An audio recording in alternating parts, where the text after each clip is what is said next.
live without anybody there. But we're live. But we're doing it. Even if no one's here, it gives a shit. Okay. I'm gonna make sure that works. How's the angle? Good? I'm good with it, yeah. Okay, cool. First. Do you want your beer? I'm okay. Okay. I just need to make sure that it's working. Do you want your beer? I'm okay. Okay. I just need to make sure that it's working. Okay, we're good. It's like Inception. Yeah, it is Inception. Okay. Deja vu. Deja vu indeed. Okay. Yeah. Live right now. What's poppin'? Link in my bio. Come join us. Got the legend herself.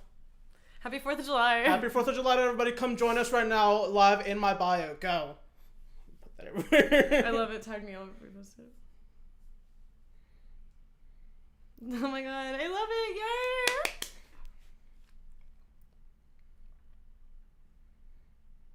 Oh wait, our logo is really dope. I told you, Ronnie went off. Ronnie's the shit, yeah. Both of y'all. Little genius nerds. Genius Nerds. That should be the name of our band. We're gonna have a band called Genius Nerds. Genius nerds. Like, you guys think really highly of yourselves. I'm like, no. We'll try. It's all them, man. Look at that. He's looking out for you. I'm in that hover now. Make sure to push her project so she can get confirmed. Oh, thanks, Rodney. Appreciate it. Shout out to the homie. Yeah. Live right now with the homie. Hi. The legend. Come join The us. best. Come join us right now. If you're as antisocial as I am on 4th of July, Come you're join us also- right now. We're gonna be live. We're gonna talk about everything. Natalie Carr. I love the little I eyebrow don't like raise. that.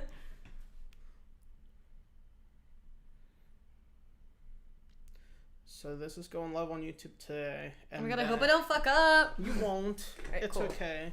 If you do fuck up, just be aware that the audio ones, which is where we get the most people usually, which is like Apple Podcasts or Spotify and everything like that, that's probably gonna go up in the middle of the week. How many listeners are you guys at now? So in the audio platforms, we usually get about anywhere from 5,000 to 10,000 a month. Holy shit. On YouTube, since we just got started, we usually average Yeah. like 10 to 15 people at the Yeah. live, and then we'll It's probably hard, get there's so about many like different 50 to platforms. 60 views after the fact. You got me all nervous. I'm just kidding. I hope not. I've actually done a few podcast interviews before, I'm and glad. I've always really liked this type of Content. Yeah, I love really it. like it. It's really fun for me. I like talking. It's like way more like, I don't know. I feel like way more myself when I'm like behind a That's microphone not than the I do. best way to with do a it. camera. Like, Mhm. Do you guys edit it at all? I do. Okay. Yeah. Rodney just kind of shows up. No shade. No shade. Rodney just shows up. Rodney, all the shade. It's okay. Jorge won't drink his beer. Alright, give it to me. I'll drink your beer if you don't. I love it. He came over to my house and it smells like buffalo chicken wraps because that's all I eat. It's like 3 ingredients and I just make it every single day because I'm really lazy. Alright, give me the I don't leave recipe. my house. Run me the recipe right now. So I do a spinach wrap. I do grilled chicken, but I just microwave it because I'm lazy. Blue cheese, buffalo sauce, shredded cheese, and then like iceberg lettuce. I just wrap that shit up and like put it in like panini. I love It's that. awesome. It's super good. I Yeah, love it's my that. jam. If I could What's just, your like, favorite be thing one to make? That's a really good question. Okay, so I'm Italian. Okay. And my mom's very Italian, so growing up we did a lot of like really interesting like pasta and like that kind of thing. Mhm. I love making like pasta with like broccoli rabe, sausage, like that kind of, yeah, I love that. What about you? Since I'm the good old Hispanic, as you can see in the little graphic. On the little all the way over Yeah, there. they call me the Hispanic phenom. You know why? Yeah. No, you never told me why. Really? Okay. So obviously I'm Hispanic. So that's the first part. Mm-hmm. The phenom. The meaning of a phenom is the best to ever do something. So I'm the best Hispanic to ever do it. That's what it is. That's fucking awesome. Yeah. I love that for you. I came up with that my senior year of high school. Yeah, and it stuck. It stuck. And more importantly, it stuck for you, because you like, yeah. That's I just awesome. like, I like to call myself that because I have a big ego. I don't think you. No, I don't. You have an appropriate ego. You probably deserve a bigger one. You think Because so? you're smart, yeah. And you do a lot of shit. It's cool. Really creative. I like to boast that I have an ego, and then if you actually talk to me, You're like, no. I'm like, no, dude. I love that for you. Yeah, if you come up to me, I'll make a self-deprecating joke. It's like the complete opposite. Yeah, I hear you. I feel that. All right, let's talk. Natalie, Let's do it. Let's talk. Okay, so tell me. Let's start from the beginning. How'd you get into music?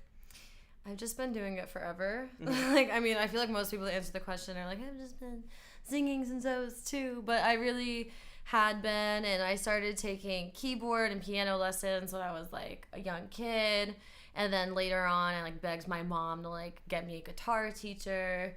That was like the end of middle school, like early high school, and I really just wanted to like play the songs I liked at the time. So like I was like a big like country music. I loved like Taylor Swift. I was like a fucking preteen girl, so like, I ate that shit up. And but I liked all kinds of music, and I just really wanted to be able to play it myself. And I loved to sing, but it was very private, and nobody really knew that I was a singer. And I would write a lot of poetry and songs. I just wouldn't share them with anybody. And then during college, it was still private, but then by the end, I was like, fuck it. Like, you've one life to live. I love songwriting. I want to be a performer, and I'm going to like really try to do this shit. And that's the short of it. Yeah. So, where do you think you started going on the right track? What record do you think set you on the right path to... Yeah.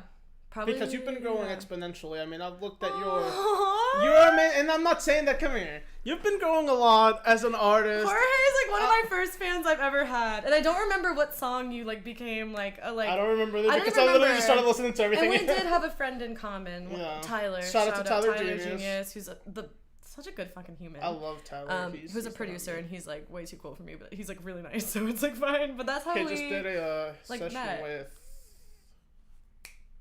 white dude rapper. He was popular. Yeah, he's been like, Tyler's a hard worker. Like, yeah, he does everything. I don't remember, he posted something. He just did some like sessions with a couple like up and coming artists. So shout out to him. He's doing it, killing it. Shout human. out to Tyler Genius. I'm missing my clip of this. big fan of him. But yeah, that's how we met. But that, I feel like it might have been Sad Little Rant to answer your question, because I mean, you've been to like my first show and my recent show, and I played a lot of stuff that people have not heard yet, but a lot of it isn't out as far as like, you know, because I've been a writer forever, and I write in so many different genres that to find my own sound was like a challenge. And when I started doing this, everybody was like, you need to have like a sound, and I was like, I can't. Like, I like blues, I like R&B, I like pop music, I like EDM music, I like country music, I like everything.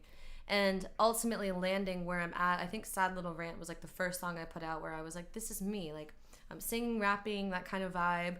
I'm saying whatever I think. It's fairly unfiltered. It's kind of like open, you know, verses. It's not super structured. And that's where I think I... So do you have an inspiration for Sad Little Rant specifically, or? Like in terms of like experiences or like artists or... Let's go with experiences for now. Yeah, I mean, it was just like an open, like... I freestyled a lot of that song, and it was definitely about just being depressed and like drinking a lot and like just doing drugs and just being like lonely and like strung out and feeling like nobody like romantically in my life was like a good match and like would stay. This is like in my like very like early 20s, just like reflecting on that, and then ultimately just like including like anecdotes of like other people and like, I don't know, kind of just like an anthem type of vibe. Yeah. Okay. Let's talk about Scrape Knees. Okay. So that just came out recently. Yeah. Right? What was your process to going from the bare bones of that song to getting it out? Yeah, so I did like a little short video of this on my Instagram, which like I edited, so therefore it's not super like... Go check out her Instagram. Yeah, please do. Natalie Carr Music. Yeah, 2 R's. I'll have it in the description if you're on YouTube, like after this. I forgot to edit that. Definitely. Yeah, cool. But so, I mean, we had that little that little sample. It was a serum sound and like a drum, and I just looped it. Dylan is a producer, and he's mostly a mix engineer, but he did send me that he made. And I just started writing to it.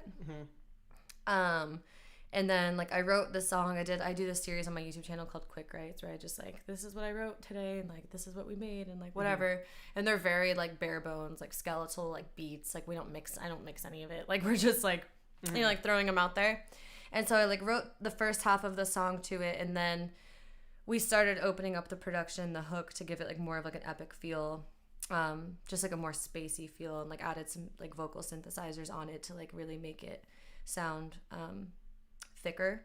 And then I wrote the second half of it, and I recorded all of it in this room, and yeah, it's really dope. Dylan mixed it. He's based out of Atlanta, and J-Mac is based out of Raleigh, North Carolina, and produced it with us. So shout out to them. Yeah, shout out to them. Big shout out to them. They're like the best people ever.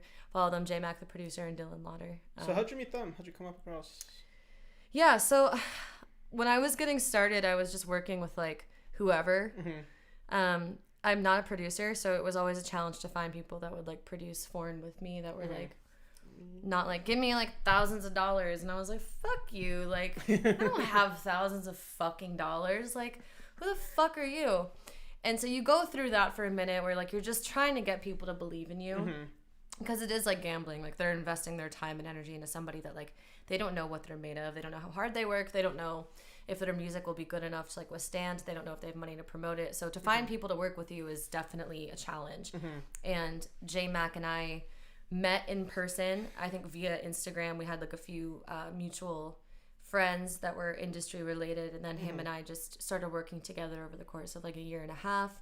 And then Dylan was a tracking engineer and mix engineer at a studio in Fort Mill that I started going to. And when he moved to Atlanta, that's when, you know, things kind of started coming together.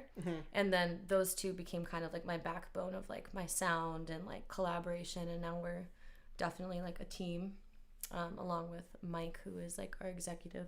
I'd say it's really like the four of us. And then, yeah, and slowly but surely more people are coming to the table that are really dope. But it wasn't like I'm gonna recruit these people and we're all gonna like do this thing together. It was just a natural progression of like friendship and like, trust and mutual respect and professional. That's the way to do it. And yeah. I mean, like, it didn't happen overnight, you know. Like nobody was like, I'm gonna work, like let's work together. Like that doesn't fucking happen. No. At least not for me. It was very like trial and error and like getting screwed over and like trying to find your people. It's very, very hard. I used to roll around with Tyler a lot, especially like so like I got my share of like music experience through him, basically like just being around people who do music and all that sort of stuff. And it was crazy to me because a lot of times he'll meet these people who maybe like would say, hey, let's build, hey, let's want to work, but like nothing ever happens. Nothing happens. And it's because you didn't establish a personal relationship with that person. You're just trying to get, you have your own agenda in the back of your head that you're trying to get done. So it's really cool to see that you have those people behind you.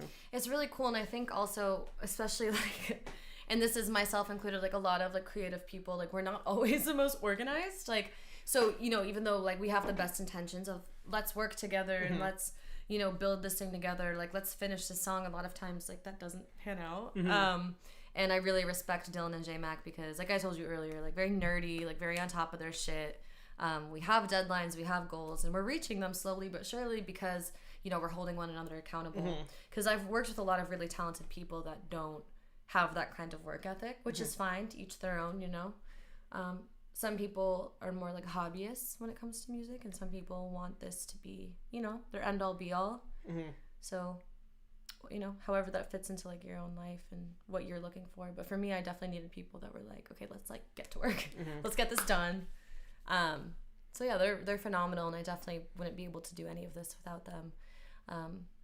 You know, at least the stuff that people see and admire. So I'm really, really thankful for them. Yeah. So you brought up Taylor Swift earlier. Yes, icon. So I'm gonna ask you real quick, how do you feel about her latest music? I love it. You love it? I love it because I feel like with artists like her and Beyonce and Rihanna, like the big names, I really respect when they kind of decide to do their own thing. Justin Bieber, for that matter, when they decide to, you know, like I've pleased the people I need to please, and now this is the music I want to make. So like Folklore, like there are some songs off that record that I just emotionally, I don't know, they're just on a different level, and I can just tell it's like very where she's at in her life. And I don't know, I really respect her, and I think she's one of the greatest songwriters of our generation. I mean, no matter what anyone thinks about her or her music, I think she's an absolute fucking genius. Like, she is. She's done her share in the industry, and I'm very proud of her. Yeah. However, with that said, here in the What's Poppin' podcast, we can talk about tea. Yeah. So I'm gonna ask you, how'd you feel about the whole thing with what's his face, manager, Justin Bieber's manager that happened? Oh, the Scooter Braun. Yeah, how did you feel about that? It's hard because I don't feel like I have all the knowledge like surrounding it to have like a really informed opinion. So that disclaimer, but I do when she says I feel like artists that spend their life and their time and their creative energy towards making an album or a piece of art or music, I do feel like they should own that. And a lot of these artists get swept up into contracts when they're young, when they're impressionable, when they don't know what's what. They're not equipped with the resources. I surely was not when I was starting out, and they get taken advantage of. And for her to say, like, I wrote these songs, I sang them, I performed them, these are my, brain children, my babies, and she doesn't have the rights and ownership to, make money off that forever. Like, that's problematic to me. So I do agree with that. But again, I'm not super informed, but that would just seem intuitive, right? Like, yeah, I got you. It's a very predatory industry, and people get absolutely fucked left and right all the time. So really I told you before we started, you don't have to answer. You don't have to go into specifics. That's fine. Okay. If you want me to shut up, tell me to shut up. Okay. Have you had any experiences like that with like labels or anything like approaching you and try to get you into a bad deal or whatever? You don't have to drop names or nothing. No, of course. But not. I just want to hear if you've had like any experiences and what they've been like. And if I felt like it was necessary to drop names, I would, because that's the kind of person I am. Right. I like to. Like, if shit needs to be known, I'm I don't want you. I don't. That's the one that gets you in trouble. But no. Like I said, we're all about tea here too. So. I could get myself in trouble. You could never get me in trouble. But no, it definitely was a bad deal, that kind of thing. And people, when they see someone who's young and talented and a female nonetheless, they want to sweep you up into situations where you're losing money and you're losing rights and ownership, and they can make a quick buck off of you and then throw you out the window. Right. Like, that's all it is. And I was definitely in a situation like that, and was very lucky to get out of it and work with the people I'm working with now. They're very knowledgeable and very safe and calculated when it comes to making moves like that, because deals are not to be taken lightly. I mean, those are very serious. Like, you are signing away oftentimes a lot more than you know. And so, yeah, I was. And I think as I grow my platform, I'm very passionate about trying to equip amateur and younger artists with like some of the tools they need. And I don't know everything. In fact, I don't know much at all. Of just being wary of like who you're working with, what their intentions are, and especially females at that. So that's like a huge thing for me. Like, I speak on it pretty regularly. I'm like, don't trust everybody. Be careful. If you have a gut feeling, trust that, because 9 out of 10 times it's right. So you brought up famous in the industry, right? So something that I see a lot throughout, not even just music itself, but just creative industry in general, is that females do get taken advantage of a lot, whether it be like in a position like you're in, where you're in the limelight as an artist, or even like behind the scenes where they may have some experience that people take advantage of. Yep. Do you have any advice for them? Because that's, I think, something that's not talked about enough is... It's not. Women in this industry get very like taken advantage of, and it's really unfortunate, because I've had my share of it in my own kind of space on the internet, where I've had to help out a couple people because it's been some pretty shitty things. So do you have any advice for them? Absolutely. I think it's talked about increasingly more, which is really good. But the hard thing when you're a female is you never know, and you truly don't, like, who's working with you because you're talented and you're an exceptional person, and because you're a hard worker, or if they just want to fuck you. Right. You don't know. And so you just have to trust your gut instinct and make music you're proud of, and try to like keep your walls up and be professional, because it's very easy to get taken advantage of. And if, like, one of my like biggest red flags now, and I've been doing this for a few years, so I've built up that, I lowered my tolerance of like bullshit. But if someone flirts with me, like a photographer, like a boom mic fucking break, I like done. Like, I don't want you in the room, because like that's, now you've crossed a line and a boundary that's like not okay. So just like make those firm decisions, and if you feel like you don't have a voice, find people that you can trust and talk to them about it. Call it out. Don't be afraid to call it out. Put people in their fucking place. Right. Yeah. The words of the wise. Yeah. Tell me. I'll fuck them up. I don't give a shit. Okay. So let's talk something else completely unrelated. Okay. Tell me your favorite conspiracy theory.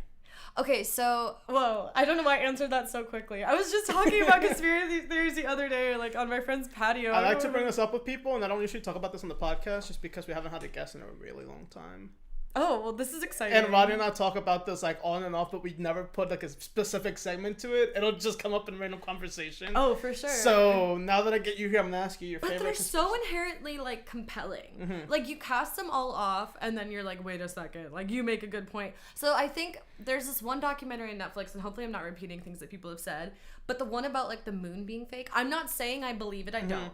But the points that they raised, of course it's a documentary, so it like has a purpose and it wants you to believe, like, you know. So it's like an argument. But I was like, shit, dude, like, did we go to the moon? And besides that, flat earthers are iconic because what the fuck? Like, okay, so I say that, and again, I'm not totally informed, but I'm like, if they want to think that, like, okay. Like, they're not hurting me. Like, think that the earth is flat. She said that, flat earthers, I want all the smoke with you. Literally, it's on site if I find out you're a flat earther. Oh my god, I'm so not. Like, science, everything. Like, if you've gone to school and you're like a science, like, I'm science first in everything in life. Like, go science. But flat earthers to me are just like funny. Like, they're comical and like they're like, think what you want. Like, be on Reddit. You know what I mean? Like, I give them credit. Like, they're very committed. They are. But they're committed to, like, proving something that, like, who really gives a shit? Like, who gives a shit? Did you see... Who cares? Yeah. Do you keep Why do you want to prove it? Like, do you keep up with influencers a lot or no? Certain ones, I suppose. Okay, did you see when Logan Paul tried to be a flat earther? Oh my god, he's just... he tried to be a flat earther for, like, a month just to get attention. That was, like, the funniest thing to me. It's a lot of attention seeking in that kind of yeah. I think we talked about that like briefly one episode because we just thought it was funny that out of the cut, like he literally had no warning signs, so he's just like, yeah, the earth is flat. Like, dude, what? I'll say that education's a really important thing in this country, and I wish we like just, you know, focused on that a bit more, but I get a kick out of them. But yeah, the moon shit, I was like, I don't know. For a brief moment, I was like, we didn't go to the moon. Like, for like when I was watching it, and then it was over, I was like, fuck that. So I'm not a conspiracy theorist. I'm gonna tell you mine. Okay. Okay, this is really complicated, so keep up. So... hopefully I can follow it. Stephen Hawking, right? Okay, yeah. He was studying the certain particle. It's also, I think it's an alpha particle. I don't remember exactly, right? It was behaving very weirdly because instead of going forwards in time, this particle was going backwards in time. Against the grain. So the idea was that he theorized that whenever this alpha particle was going to go back in time, it was going to be a black hole, right? Yeah. Based on its behavior. Okay. And that black hole would suck the whole earth into God knows where, right? Yeah. He observed it going backwards, but in 2012, he documented that it started going backwards. Yeah. So the theory is that we're now in a parallel timeline because we went into a black hole because of that particle becoming out. Wow. Love it. I read this somewhere. I didn't know what to I read say. this somewhere. I don't know the accuracy. Yeah. However, I just thought it was very cool, and it's a cool conspiracy theory that I don't know if I believe or not, but it does sound pretty cool and interesting. It's like, yeah, it's like compelling on some level. Yeah, but that's how they are. Like, they do raise like one or you're like, oh, maybe. Damn. I'll have to look into that. Yeah. I don't know anything about that. So. I found it on YouTube. I went through, you know how you go through like YouTube rabbit holes? Oh, all the time. I went through one of those, and then eventually led me to Stephen Hawking, and then from Stephen Hawking, it led me to that conspiracy theory, and I was like, that was cool. That's so cool. That's so rad. That's cool. It's fun to get into like rabbit holes on YouTube for sure. I did. So let's talk about you personally, right? Okay. Oh no. I'm good. You're good? Yeah. Okay. I'm hanging in there. So, what you studied in college? Public policy. Public policy. So, what does that entail? Yeah, so it's sort of like a hybrid between political science and economics. Like, kind of like where it meets the public. So, just the people at large, like where government policies affect us, essentially. And economic sanctions, that kind of thing. It was really interesting. I liked it. A lot of like critical thinking involved. A lot of theory. It was just interesting. And yeah, I enjoyed it. That's good to hear. I mean, if you enjoyed it, yeah, because I liked the critical thinking aspect of it, and some of like the mathematics, and then I also really enjoyed like reading and writing papers and give me an example of something that had you doing that involved critical thinking. Do you remember? So there was a lot of like game theory involved. Okay, I love game theory. Yeah, it was really cool. Like I mean, not even so much on a political level. I mean, you could scale it to like anything.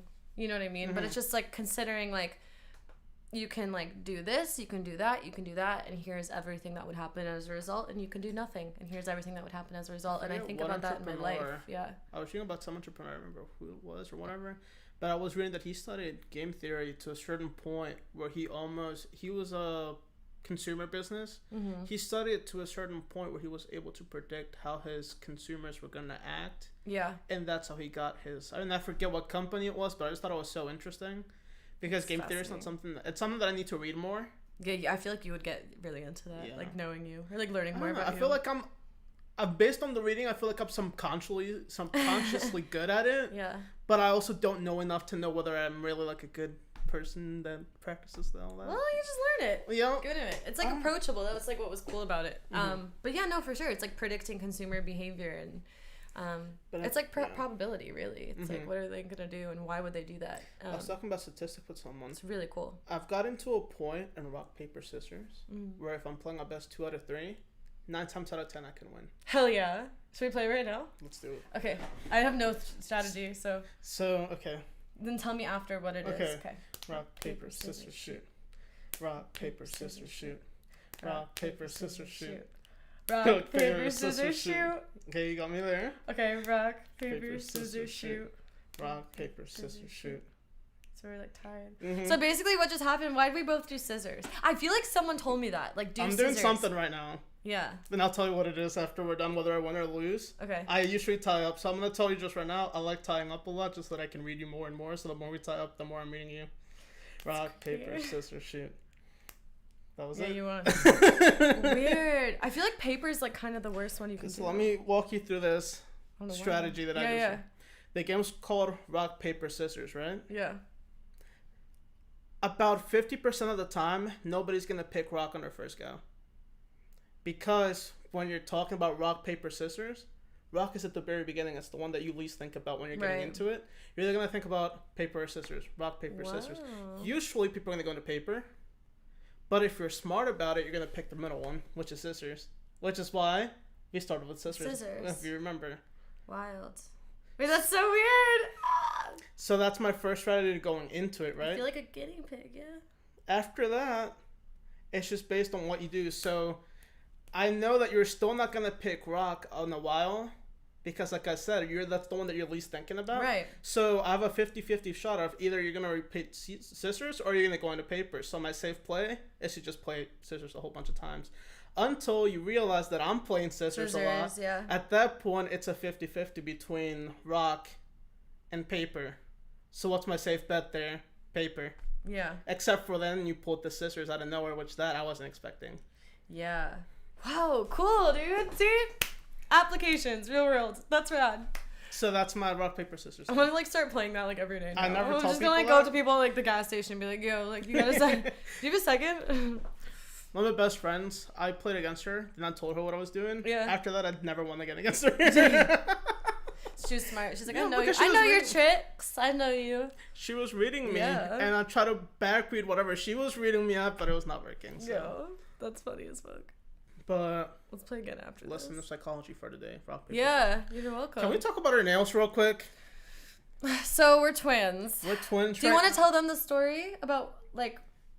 About mine? Yeah, like you bought it. Yeah. So Lil Yachty, right? He dropped Crete Company, like concrete. Let's see. Yeah, right. So it's his own like he calls it like a gender fluid nail polish. That's how he's like advertising it as whatever. So my reasoning for doing this is every time that a rapper drops something, it goes into the resale market. No matter what it is, I've always seen it. It's gone into the resale market so many times. I'm just like, okay, Lil Yachty's dropping nail polish. I know for a fact this is going to go on StockX, eBay, whatever, right? Yeah. I'm buying a couple bottles. Yeah. I bought a bottle of black and I bought a matte resin to go with it. Yeah. So I'm like, okay, I'm about to make a quick buck off of this. Let's just do it, right? Yeah. So I bought it at the end of May. I was down in Florida. It comes in 2 days before I come back to Charlotte. So I'm just like, okay, whatever. I got it. I'm about to go resell it. I land in Charlotte. Go on my Instagram. First restock. I'm like, fuck, okay. I still have some time. It's sold out again. Whatever. I'm about to put it up on eBay like 4 days later. Restock again. We're getting back. I'm like, okay, I gave up at that point, right? Yeah. It's sold out again, though, so I had a little bit of hope. Third time comes around, restock again. At that point, I gave up. It hasn't sold out again. Now everybody has Everyone Lil has Yachty it if nail they polish. want it. Yeah. Yep, everybody has Lil Yachty nail polish. So what I'm do I here do? for it though. That's a dope concept. Yeah. I love nail polish. Everyone should wear nail polish makeup if they want to. It's my first time doing it. It's fun as fuck, yeah. And I'm not going to say who, but, you know, I did get some negative feedback as a guy, but I'm just like, I'm breaking this gender. Barriers are being broken. You got to do that. It does. We don't like toxic masculinity. No, we hate. Oh my god, we're so over it. I'm so over it. It's canceled. We're done with it. And it was funny because a certain person, like a couple of months ago when they say, I was like, dude, what would you do if I painted my nails? He's like, I would question a lot about you. I'd pull up like a couple months later, like, yo, dude, look at my nails. And they look iconic. You look so good. It really suits you. Really? Yeah, I love it. And I like the matte. Mine aren't. But we bonded because I told Jorge I always have on black nail polish. Like, I don't know why. It's just like my thing. Yeah, now we're getting petty matties. Yes, Mani petties. Yeah, you're getting it. Yeah. We're gonna go get pedicures. I love mostly. Pedicures. Oh my god, we need it. I do. I need it. So often. I do pedicures so often. I love. All right, we're going. It's like my relaxation. It kind of tickles, but it's fun. Yeah. My nail lady. And I'll have a nail lady. I'll have you now. Yeah, it was like, how often do you go? I've actually only gone to this place I think 3 times, but she remembers me. Oh. Yeah. Shout out to. Yeah, let's go see her for sure. Every time, now the second and the third time that I went, she's always ready when she pulls out the little callus scraper. She's like, "Oh, I know what's gonna happen." Now she points at me. Oh my god! And I'm just like, "You already know what's gonna happen. You know, if you want to laugh at me, you can laugh at me, whatever, because I need to laugh too." Do you have really bad calluses? No, so for some reason, and I don't know why, my feet are dry. I have like this bad problem. So no matter, I put lotion on my feet, whatever, they still come out dry for like 2 months. I always have like really bad calluses. Like, but I'm on my feet a lot. I like run a lot, and I like, yeah. So I mean, it makes sense, you know. No, my feet are just generally dry. But it's also just like what your feet do. Yeah. Like it protects you. So I don't mind it, but I also like having soft feet because I have 2 pairs of Gucci flip flops that I'm wearing. And I will be damned if my feet look ugly while I have my Gucci flip flops on. I'm going to mentally freak out. Meanwhile, I'm wearing shitty Adidas slides and my feet look like shit. I have like shitty Nike slides that I wear when I'm like relaxing, and sometimes I'll wear them out if I'm like that lazy. Yeah. And I also have my pair of Crocs. All right, so Jorge is a Gucci slide. Yeah. You just are a Gucci slide. Just one, not 2. I'm one. Yeah. A single slide. I don't know if I'd be the black Gucci slides or the white ones because I have both. But I think I'd be the black ones because I have black nails. So. They are dope. Mm-hmm. I saw a dude, it was like a Gucci like vape. Mm-hmm. And I was like, we're not gonna talk. I was like, this isn't for me. So the only I was like, who is like, he went on the website and fucking bought that? Like, D-bag. So the first pair of Gucci slides that I bought resale off of like Goat or something like that. The second pair, it was in February. I went to Orlando. I've been on my Florida craze I told you about. Yeah. So I've been to Florida this year. I've been like twice already. Twice or 3 times? It's twice. Yeah. I'm about to go a 3rd time. But the first time that I went this year, which is in February, to go to Disney, I went to the Gucci store. Yeah. And the guy at the Gucci store roped me into buying some slides because I was like, I just want to look at them. Yeah. But he was such a good salesman that I was just like, you know what, I'm going to give it to you. Shoot, dude. I don't own anything Gucci. It's okay. It's honestly overrated. It is a little overrated. But I mean, it's cool. It's like a moment. It's like a fun, like, Gen Z moment. And that's what I told my friends, because they're like, judging me. I was like, dude, go into the Gucci store as an experience. Because the ones that I think it'd be fun to go in. Yeah. And I don't know. Maybe I'd leave with something. I'm like an easy sell. I probably shouldn't promote that, but like I am. It's okay. I'm like really easily manipulated by salespeople. Okay, I need that. No, the guy was really nice. My other friend bought a perfume, and I almost had another buddy of mine who almost bought Gucci slides with me. I forget why he didn't. Shout out to Robert. But you just got 2 pairs, so fuck it. Yeah. You can just freeload off of you. Just wear them together. He's about to move to Charlotte, actually, so I'm very excited. Hell yeah. Can't wait to meet him. What else? Favorite movie? Ooh. I'm a big movie person, so depending on what you say, I might judge you. You're gonna judge me regardless, because I mean I love movies. Okay. It's hard to, isn't it like when people say like what's your favorite song and you like panic? That's where I'm at right now. Really? So I love horror movies. Mm-hmm. Biggest, like I love everything. I respect that. Shitty ones, like the best ones. Mm-hmm. Like I'll take what I can get. You know what I mean? Like I'll watch all of them. So I mean, like The Shining is like, ooh, that's a good one. Iconic, right? Mm-hmm. But I love like psychological, like that kind of vibe. Mm-hmm. I don't love so much like the gory shit. Mm-hmm. I really like ghosts and like the paranormal, like anything like eerie or like weird that like elicits some kind of discomfort. I'm into. I just love it. Did you watch the new Conjuring movie? So the new one, I've been trying to beg people to fucking watch with me. I don't have HBO Max, and then when I ask people to go to theaters with me, they say no because it's gonna be really shitty. All right. But I thought the first movie was really good. All right, Natalie. And the second one sucked. When we get a chance, when you are free. Do you want to go? Have you not seen it? I've seen it, but I want to watch it again. Did you like it? I did, actually. Okay, because a lot of people have been saying like it sucked, and then So let me put like, it this way, right? Yeah. Compared to the Conjuring universe, it was one of the weaker movies in the universe. Okay. As a movie, though, I loved it. Okay, dope. As a movie, I loved it. I can't wait. I'm so excited that you're gonna come with me. I will go with you, or I also have HBO Max. So Hell yeah, whatever we want to do. Yeah. That's exciting. I don't know. Some people are like it's really shitty. Some people are like it's slaps. So I don't know. Now that I asked you your favorite movie, Yeah. what do you think is the best movie of all time? That's Not your favorite. Alright, don't fucking ask me that. I'm asking this because I have a thing with this question. Okay, the I'm gonna best tell you movie what it of is. all time. Oh, Artistically, maybe like American Beauty. it's a good one. That's a good one. That was a good answer, right? Mm-hmm.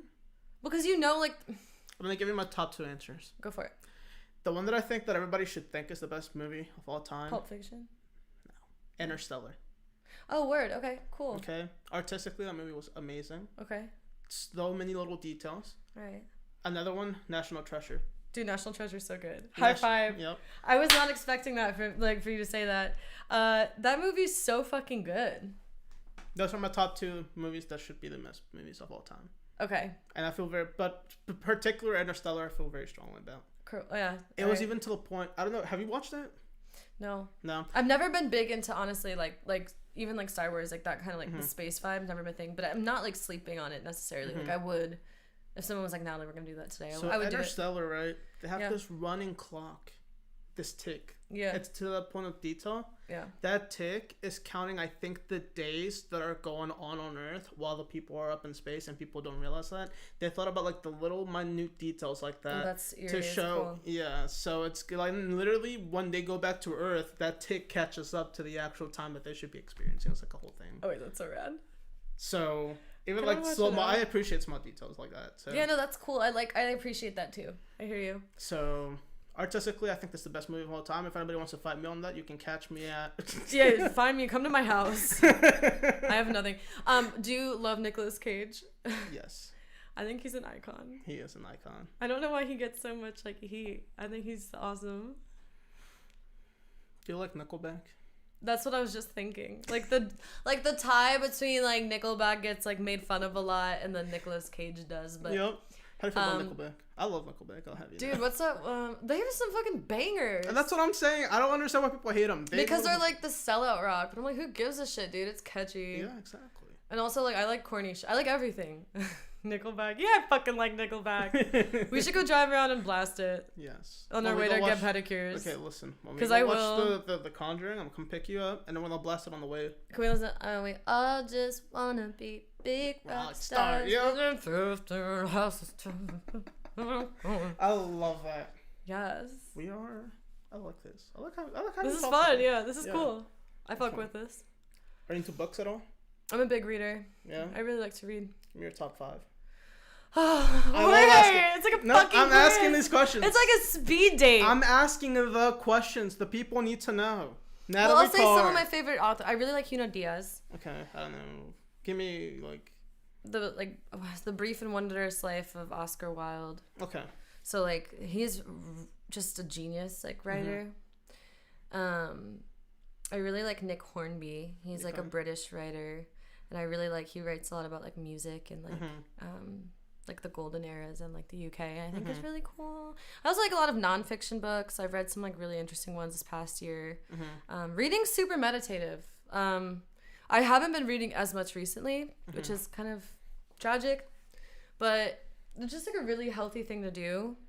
To like get your mind off of like whatever you're dealing with or thinking about, and it's important to like continue to educate yourself and like learn about things and see things from different people's perspectives. It's just like the key to being a good human, I think, is reading. Yeah. So recently, I used to be a lot of a reader. I kind of fell off with it, but recently I've been trying to pick it up.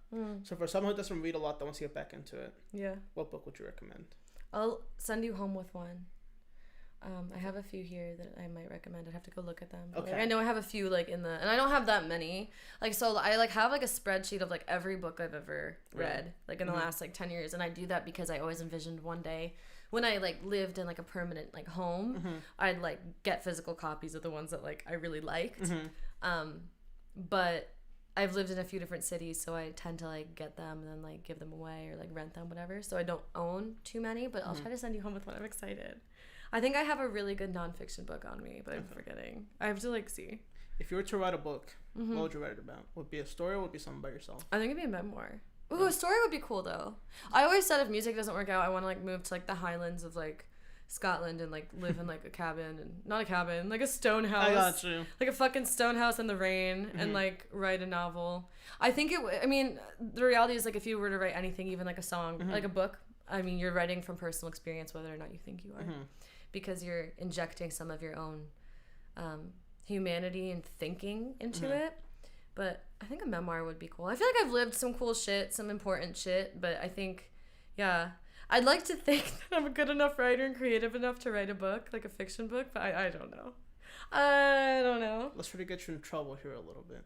What's your best rebel story? Something that you've been like, something that you like. Let me think. Don't want to share. Something rebellious you've done. I did a lot of dumb shit growing up. Like I was like not super tame, and I was drunk a lot. I was just kind of like lost and like just looking for like something. But I got kicked. I went to Oktoberfest in Munich in Germany when I was like, I don't know, fucking 20 years old, and I got kicked out like 4 times. Oh, and every way I got back in, I would like pretend to like be Italian because I speak a little Italian. They'd be like, oh, because like the second they know you're like a drunk American, they're like, get the fuck out. And so I would always like get like bamboozled and like get right back in. But I like got kicked out because I was like peeing in the open. I was just fucked up. I don't know, man. Shit like that. Shit happens. Probably worse shit I wouldn't mention, but that's a funny one. That's like a lighthearted like day in the life. I was also good at two-shoes growing up, so I never really did much, to be honest with you. Yeah, I hear you. I was too. I was really, really nerdy. Really? And then by the time I was just angry at a lot of shit. Like I was angry like at my parents, just like textbook like shitty teenager, and I was just like mad.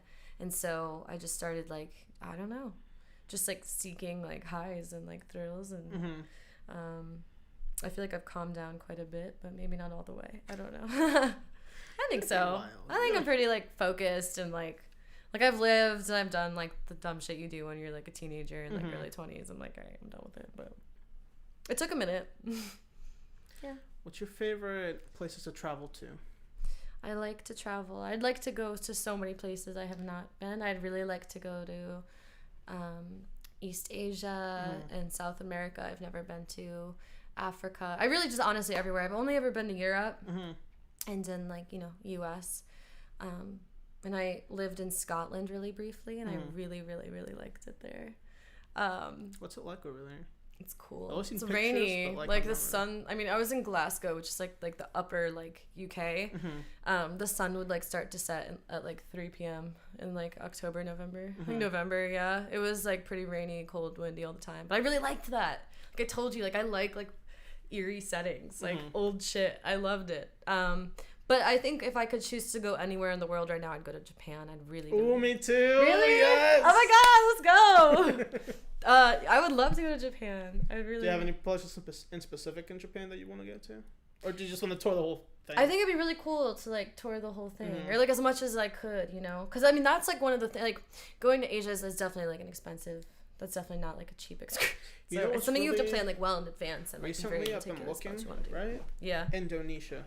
Oh, that'd be sick. It's really cheap to travel there. So yeah. I'm thinking about like the most really expensive thing would be the flight. I'm just like. Well, definitely, yeah. The most expensive thing would be the flight. Yeah.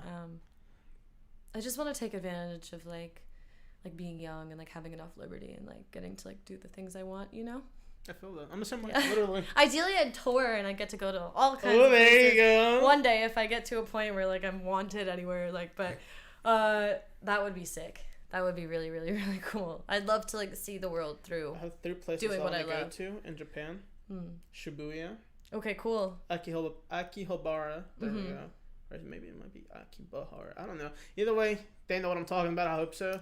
And Tokyo. Tokyo, yeah. Tokyo would be kind of fun there, yeah.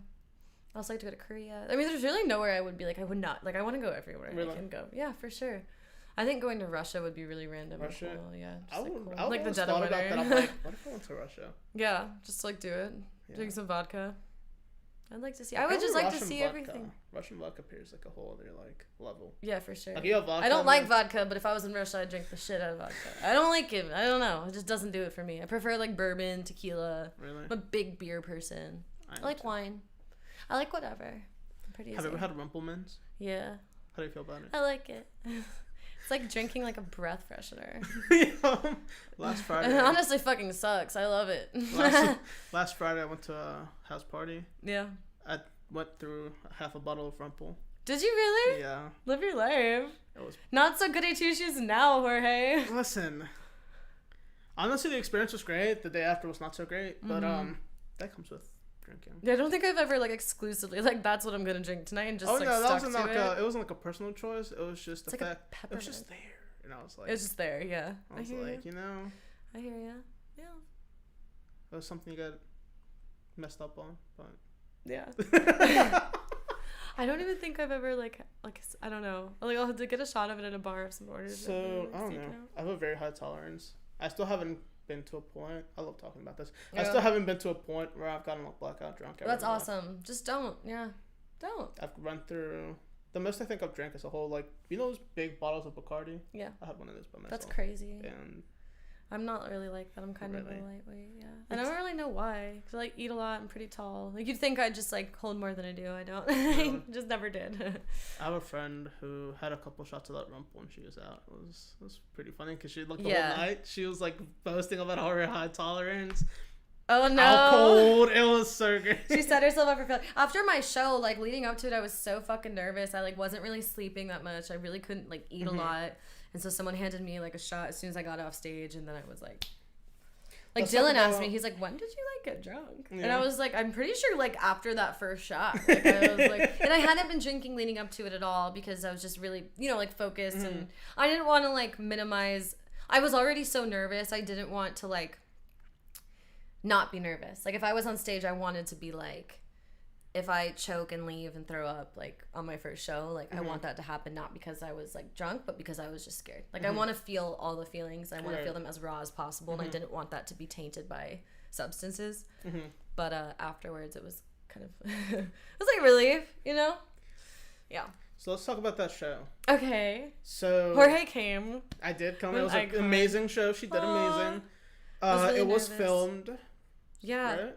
it was. I don't know. It's not. I think they're still editing it, and I can't really speak to that. Yeah, I have nothing to do with it. I'm just kind of like the waiting game, but I am excited to see it. So how'd you come about that show? Yeah, so they actually reached out. It's a series called Queen City Stream. So they reach out to artists, and then you have a show. And it was like a streaming situation throughout COVID, which was wonderful. And I was supposed to do it during that. And then as things started to open up, they put a hiatus on it. And then I was lucky because I got to perform in front of a packed audience, which was really fun and really exciting. And I knew like it was my first show. I was really lucky because it was just me, no openers. I wasn't opening for anyone. And if you were there because you knew me, like in the city where I live. So you're like probably already a friend or a fan, and you like want to see me succeed, right? Like that was the coolest thing because I was so nervous. Like, I knew that no matter what, like the audience would have my back, and I wasn't just performing to like a bunch of people that could care less and didn't know who I was, which is probably how it will be going forward for a long time. So I was spoiled in that sense, and yeah, it was really, really, really rewarding. Yeah. I'm glad to hear. Thank you. And you were there. It was a very fun show. She did amazing. I tried. She performed the hell out of every song that she sang. It was fun. Thank you. I'm so happy you saw it that way. I was so nervous. Were you? And then of course, like all I see are like the flaws and like the things I fucked up. But I mean that's how it goes with artists. It and is. Whatnot. But the reality is like I didn't like. There was a very real possibility I didn't express this to anybody. But I was like, I've had stage fright my whole life, and I've been a writer for a long time, but I haven't been like a performer. And so there was a real possibility I was like gonna cry and leave. Like I didn't want to admit that to myself, but I knew deep down I was like, I can't believe like I've just had really bad anxiety my whole life and like stage fright. So I was super nervous, and so just like finishing it and like doing a good job and like learning to let go and have fun while I was up there was the biggest, no matter what, even if I missed every note Mm-hmm. and I looked crazy, at least I did it the best job I could do. And that's all you So can do. mentally getting ready, how was that for you? Like how'd you Terrifying. work yourself? But how'd you work yours? Because you went out. Honestly, if you wouldn't have like I saw that TikTok where you had said things about like mentally how what you were going through Right. it. But like if you wouldn't have said any of that, I wouldn't have even known That's myself. awesome. Because I think a lot of people said that, which is really when you went out there, kind. you looked so natural, like performing and just loving what you were doing. That to me, it was kind of like, wow, really? Like I would have never guessed. Well, I think the weird thing is like, it is what I do. Like, it is what I love to do. So no matter how scared I was about how I looked or how I sounded or how I'd be perceived, the reality is that I've put in the work, I'm a singer, I'm a writer, I am a performer innately because I do that. So Right. no matter how scared I was, on some level, I'm good enough at it to be taken seriously and to do it. And so I had that working for me because, when you're performing music and you're singing and that's what you like to do, no matter how nervous you are, you're still on some level like enjoying it. You know what I mean? So I was lucky and I survived it, but mentally preparing for it was hard. It was one of those things, it's like fight or flight. I was like, I don't want to like admit to myself how nervous I am, but I knew I wasn't sleeping very well like the nights leading up to it. Do you do things Eddie a lot? Yes, for sure. Yeah, I sure do. Mm-hmm. A lot of people do. Yeah. But that's not to minimize it. I mean, it's just because a lot of people deal with. Well, yeah, and that's because I'm a big advocate for mental health. As we are on this platform, we talk about it a lot, just the mental health and going through that aspect of it. I think that people don't really get to hear about that from artists all that much. It's interesting because I think a lot of the artists that like I know personally, or you see their social media and they look so confident and like and some of them are, and I don't know that many like artists, but the ones I know of, like sometimes when you meet them they're just really awkward and introverted people. Like we're sensitive, like especially like the writers, and it's just it was like a private therapy to us like our whole lives, and so then it became a job that we had to like put everything out there for validation constantly. And so when you meet people in real life, sometimes it doesn't always match. But yes, I definitely deal with depression, anxiety. I think a lot of people do, but like I said, I don't think that minimizes like how serious an issue that is. Like just because a lot of us deal with it doesn't take away the fact that like it hurts us and it's hard to work through. But yeah, things like that do make me anxious, but I think next time I'm gonna be You killed it the first time. Yeah, that's what I'm saying. Like next time I'm like, okay, like I did it. It's like, I could lost my like fucking show virginity. No, I'm like, I got it. There you go. I got it. Yeah. Hell yeah. Now it's just smooth And you'll sailing. come to my next one. So Jorge will be there. Now it's just smooth sailing. Yeah. I'm just gonna enlist you in the front of like every audience to be like screaming. And like hands up. Yeah. That'll work. You know what I thought was funny? The flowers. When you gotta I had so many flowers. So there was this one person with flowers, and he was like screaming. I mean, that guy was amazing. I don't know who it was. Oh. It was yellow flowers, I'm pretty sure. Yeah, there was a lot of people. There was very kind. I had flowers in my house for like a week. It looked like a funeral. It was awesome. It looked like a fucking like a funeral. It did. It looked like a goddamn funeral in here. Like someone died. I had so many flowers. That's something that like. I know like my roommate was talking about it. I was like, dude, you remember the dude with the flowers? Yeah. And I was like, that guy was amazing. He was screaming as hard. I love that. I wish I could know who it was. I don't know. I don't remember. Glasses on. Might have been blonde hair if I remember correctly. Oh my god, I wonder who it was. I don't know. I mean, I know the individuals that gave me flowers, but I think it was like from groups of people, so it's hard to, like isolate the specific. Either way, the guy was awesome. If you happen to watch this, you're freaking amazing. Yes. Whoever it was. Thank you. I did see a lot of flowers. That was great. Yeah, it was really sweet. And everyone was giving me shots, and I was like, y'all, don't do that. But yeah, it meant a lot to me that you came. It really did. And I haven't seen you in person since then, so it's nice to get to say it to your face. If you had one place where you like wanted to perform at, you're like, I want to do this. I'm getting booked for this, and you literally, if you get that email, you're like saying yes, not even thinking about it. Yeah. Where would it be? Well, because I grew up outside of New York City, I hope I get to a point where I or an artist I work with or write for like Madison Square Garden, because I grew up going to the Garden all the time for different shows. Like I mean that, or like Jones Beach, that amphitheater like by the beach in New York. I'm thinking of a lot of like the New York venues because that's where I grew up around there, and so just like how full circle that would feel to like be, you know what I mean? Like where you grew up, it's just like, oh shit. So if I could ever get into the Garden for even like a second behind stage, I'd be like honored. Yeah, for sure. Girl can dream. You got it. Give Can dream yourself. big. I'm giving you 6 months and it'll be there. No, Oh hell yeah! You and me both. Ain't getting any younger. Who are your musical inspirations? All kinds. As far as the music I make, I love Miley and Halsey and Fletcher, Dua Lipa. Like a lot of the like big female artists are really, really inspiring to me. They all have like their unique thing and like their specific sounds. Post Malone, I actually get compared to him a lot, weirdly. Really? Like as a female, like I like female because a lot of the stuff I do is kind of like that sing rap with like that weird twangy influence. Sometimes like the acoustic stuff definitely comes off more like that. And yeah, I think his songs are just absolute bangers. Like they're so good. So it's kind of all over the place. I love Kehlani as far as like some of the R&B, like SZA, big influence. So I'm kind of all over the place. I just like what I like, you know what I mean? Because some of my songs are definitely more like R&B and some are more pop. But I try to find like that specific, like that Natalie Carr sound, like whatever that is. And I'm really like assembling that. And I think the music that's going to come out, like people will be like, oh, I get it. Like that sounds like Natalie, or like, yeah, that makes sense. What about writing wise? Like what inspires you to write the way that you write? I like to write the way I speak, which is really unfiltered. And really like train no, notice thought. that too. Like, but I respect that about you. That's one of the things that I love is that your songs are very unfiltered, and I like that type of music. That's thank you. Vibe, you know? That means a lot to me. I try to say the things that like calling out like things that make me feel ashamed or weird or like, you know, just like the thing that like we're all thinking but we don't say, or like, you know, the things we're too scared to admit to ourselves or like our friends. Like I like to say those things out loud. And so that's really the way I like to write. It's less like flowery, and it can be, but it's less flowery and it's a little bit more like curt. And like this is just happened. I walked into this room and this is what I saw. And if it's like ugly or weird or like upsetting, like that's okay, because I don't think we should run away from that kind of shit. You know, we don't have to put everything in a bow.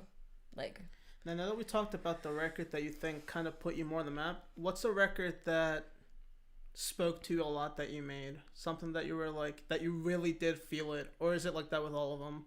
It is like that with all of them. I think there's more that's coming out that it's hard to say. It's that Used song, I really liked the lyrics, because I know that I talked to some artists and some songs that they make are more meant for their listeners, while some others are meant for them. So I like asking that question because it's different, you know, for everyone.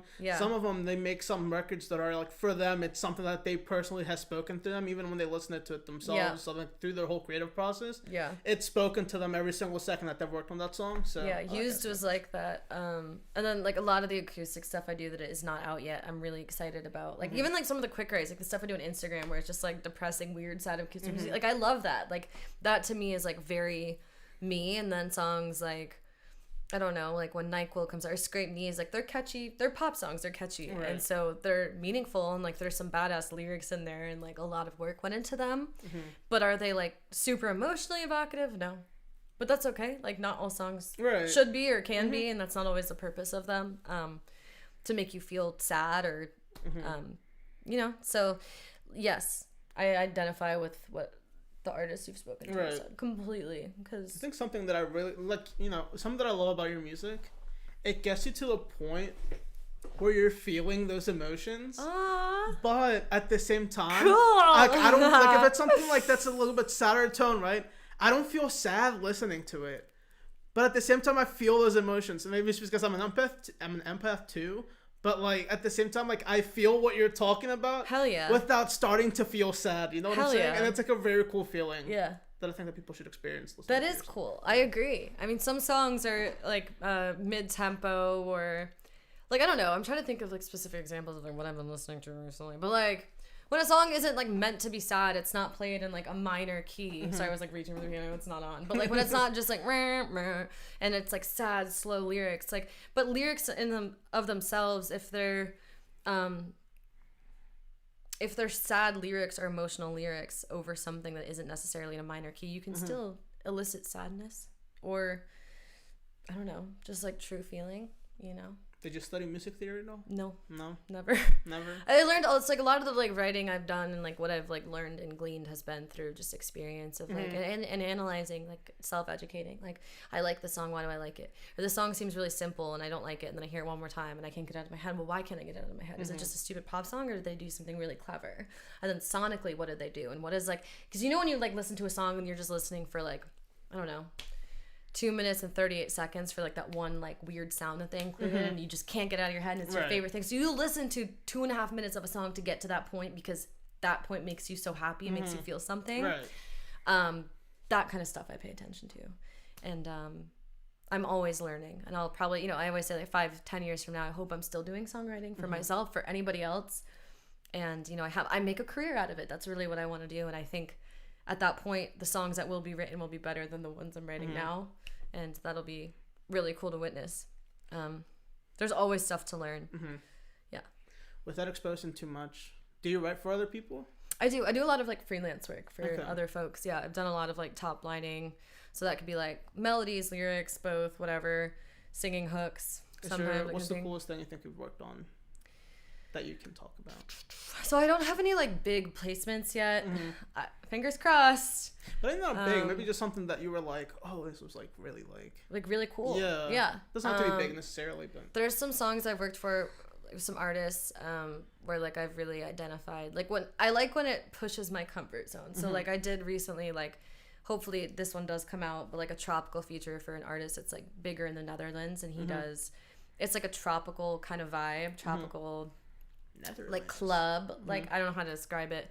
Yeah, in the Netherlands, really interesting. How'd you come across that? Netherlands. My manager actually knows his manager. Yeah, who knows if it'll come out? And I won't name him, but like I mean, it would be really fucking cool if it did. Yeah. But that was fun for me because that was me putting on like a completely different hat, singing in a different tone of voice, and like writing lyrics I wouldn't normally write, and just getting really creative and respecting the genre for what it is. I've done work for like freelance work for like trap artists, so like boys, they're like 19 years old, and I'm like writing like lyrics for them, and they're like, and they like, and like they're like, yeah, that's dope. Like, and it's just being like empathetic, like to whoever you're working with. Like, what's your story? What do you want to evoke? Like, not everybody is gifted lyrically and gives a shit. You know what I mean? Like, that's cool. I don't produce. Like, I don't care to learn it. Honestly, like, it's dope. I respect it, but my inclination is more towards lyrics, melodies, and singing. So that's cool. Yeah, but like it's just cool. Like what I'm saying is I really like writing in different genres. I've did like a Christian song for somebody. I'm not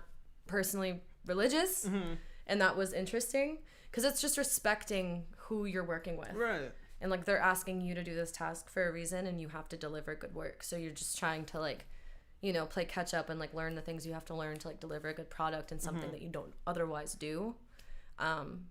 It made me a better writer, I think. A lot of the like freelance work, for sure. Shout out to you. Yeah, dude. Look at you doing things. I try. Netherlands. That's fancy. Yeah.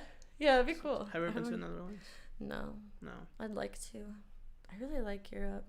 It's old as shit. It's haunting. It's cool. I like haunted shit. We talked about I had a family friend who going back to Scotland. Went to Scotland to all like the very old like Gothic cathedrals. Yeah, like the castles and shit like that. So I love that. It's just cool to like walk under an archway that's like from like 800. I'm the year 800, and you're like, whoa. It's just very like grounding and cool to be like, oh, I'm such an irrelevant piece of like cosmic dust. And so as you know, I grew up in Southern Maryland, right? Yeah. So in Washington D.C., we have like the National Cathedral. Yeah. I loved going there literally because of the architecture. Cool. They have those, you know how like cathedrals have those like window panels that look really cool? Yeah. They have one of those where they had a moon rock dead in the center of it. It's so rad. That got donated by NASA. Isn't that like the coolest thing ever? Yeah. Like, it's very humbling. It's very humbling to like just realize like whatever's going on in your world, and when you're in front of like a great piece of art or like architecture or history, it's just like, okay, like there's the world is so much bigger than my bullshit in my own like head, you know? I love going to museums. I love going to like DC's like that. So cool. Yeah. So fucking cool. I love DC. We'll go. Yes. Yeah. I can't wait to perform in DC and like spend some time there. I think that's gonna be like. Have you ever been?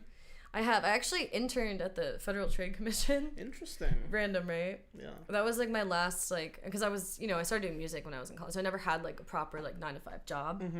But that was like my last like me trying to be a professional before I was like, I can't. This isn't for me. Like all respect.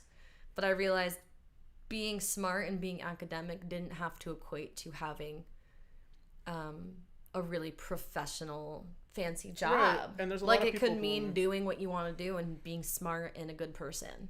There's a lot of people who don't realize like, that like you really don't have to be an academic to do something that you can enjoy and at the same time make a career out of it. Yeah.